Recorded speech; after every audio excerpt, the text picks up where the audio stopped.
I think back to the impetus of this project. This is something I've been dreaming about, honestly, for the last 20 years. Obviously, Frank Lloyd Wright and the Frank Lloyd Wright Foundation, an opportunity to work together and bring this iconic mid-century design into the Airstream shell was something that we just couldn't pass up.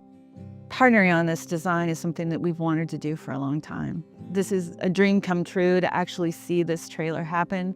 Our role as the foundation is to help bring his principles of design forward. And what an amazing opportunity we had to work with Airstream to bring these principles to life. I think about what makes this limited edition so special. It's this iconic Airstream shell that's really become what we've been known for the last 90 years, combined with some of the best elements of Frank Lloyd Wright's architectural designs, interior designs.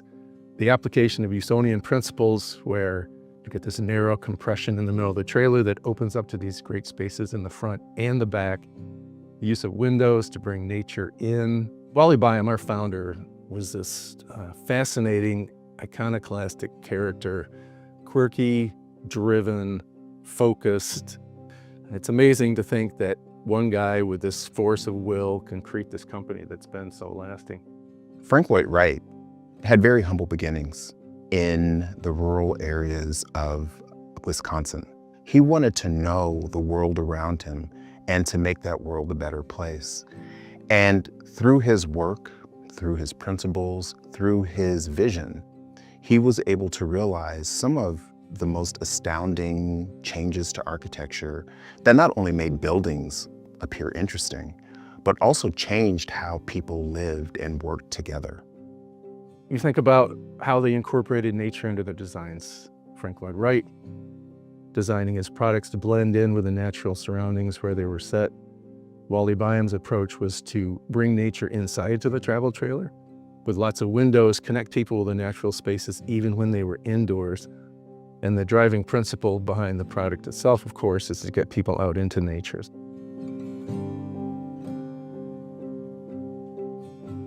If you reduce it to its most simple elements, organic architecture is about understanding why you're building, what problem you're trying to solve for the person that's living or working in the space.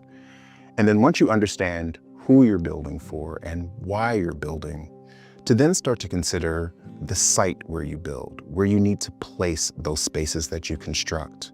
Wally was a Renaissance man. He really wanted people to get outdoors, but be comfortable and enjoy it, and was inspired by all the many things that you can see around the world. And when I think about how Frank Lloyd Wright looked at design and how he took special care about the places that he was going to build something, and he would make sure that he knew the landscape and how the light reflected and anything around the surroundings. Wally Byam intended to make the world yours, to allow you to be anywhere and enjoy that space. What Frank Lloyd Wright said was the job of the architect is in order to help people live better lives. So by bringing both of those ethos together, you end up with something that is really about having people really enjoy spaces no matter where they are. Obviously in the Airstream trailer, we're space limited, so we have to be very intentional about what we put where and how we maximize space utilization. There are a number of design elements that we were able to bring into this travel trailer and combine them with some of the best elements of what we've done in the last many years here at Airstream.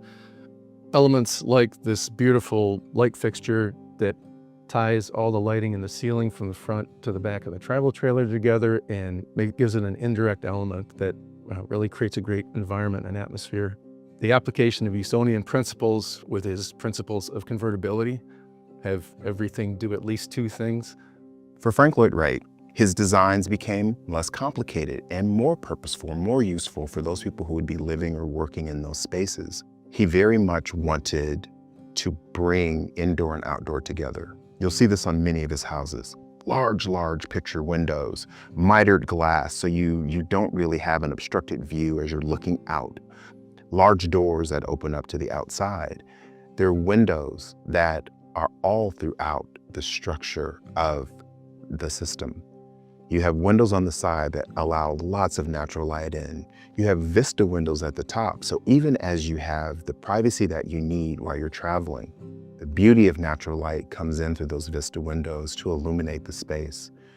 It's that feeling of outdoor meeting indoor that Wright was looking for that we've been able to accomplish. One of the things we really like about the collaborations is that it brings new thinking. You know, we're almost 100 years old, and sometimes we've been doing the same thing for so long. And so you bring in a fresh point of view with a completely different way of looking at it, and it challenges us. In this particular model, we have a king-size bed and the hatch in the back. It was just asking that question, wouldn't it be great to be able to sit in bed and look out and have the hatch open? It was just one of those things where a different set of eyes looking at the inside of the trailer in the small space and just thinking differently, and it challenged us. And it's a beautiful change. So how do we bring these two things together? It was really kind of a fun challenge, and the Frank Lloyd Wright Foundation provided us excellent design guidance, but also gave us the flexibility so that we could take some of these elements that you see here in this beautiful travel trailer and blend them in with a curved shape. When you walk into the back, where the bedroom is, we've incorporated the Airstream hatch that opens up and right out the back of the trailer. This release of this energy in the back is magnified even further by the fact that the space goes right out into nature. Eugene Maslink was one of Wright's most trusted apprentices and actually acted as his personal secretary for years. And what we came across in his catalog of work is something called the Gordon Leaf pattern. Gordon Leaf was actually designed for Elizabeth Gordon, who was the editor of House Beautiful. The beauty of the Gordon Leaf pattern is that, and the genius of Maslink, was that he could take a look at nature patterns and break them down to their most basic geometry, like the Airstream trailer. It's this beautiful referential leaf pattern, very modern and interpretive, that you see both graphically displayed on the inside of the entry door, in the kitchen, creates this continuity and cohesive design in the front to the back of the travel trailer. We've been so fortunate to work with the Frank Lloyd Wright Foundation. They have just been amazing partners. Not only do they have this massive library of designs to select from and to choose from, but they have so much talent on their team. The mission of the foundation is to help people embrace an architecture for better living by connecting through arts, nature, and each other. It's very important for us not to have that frozen in time as something that Wright did when he was alive. Instead, to have a partnership like this one with Airstream actually unlocks for us the ability to show that these principles are relevant today. Airstreaming isn't just going camping. Airstreaming is immersing yourself in your surroundings. To think that you can do that in a Frank Lloyd Wright Airstream and come back to this comfortable, thoughtful, well-designed work of art, that's magic. What is most exciting about this Airstream is to see the dream really come to life. I can't tell you how excited I am about this collaboration, these two iconoclasts of American design.